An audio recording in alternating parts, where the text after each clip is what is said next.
यश चोप्रा, रोमांसचा बादशहा. अनेक रोमॅन्टिक कहाण्या अजरामर करणारे निर्माता दिग्दर्शक यश चोप्रांनी 1956 ला सहाय्यक दिग्दर्शक म्हणून आपल्या कारकिर्दीला सुरुवात केली.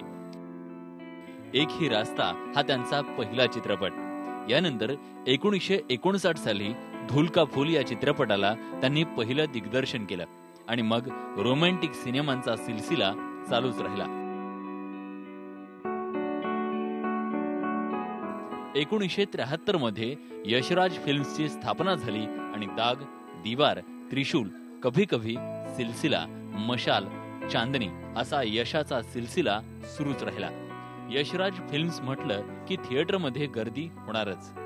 यशजींनी अमिताभ बच्चन, शाहरुख खान, अनिल कपूर, श्रीदेवी, रेखा अशा अनेक स्टार्सना वेगळ्या भूमिका करायची मोठी संधी दिली. सिनेमा रोमॅन्टिक असला तरी प्रेमाची अनेक रूपं दाखवण्यात यशजी माहेर होते. फिल्मफेअर अवॉर्ड, राष्ट्रीय पुरस्कार, पद्मभूषण, दादासाहेब फाळके पुरस्कार अशा अनेक पुरस्कारांनी यशजींना सन्मानित करण्यात आलं होतं. पण महत्वाचा पुरस्कार म्हणजे रसिकांचं प्रेम. यशजींचा शेवटचा सिनेमा जब तक है जान हा दिवाळीत रिलीज होईल.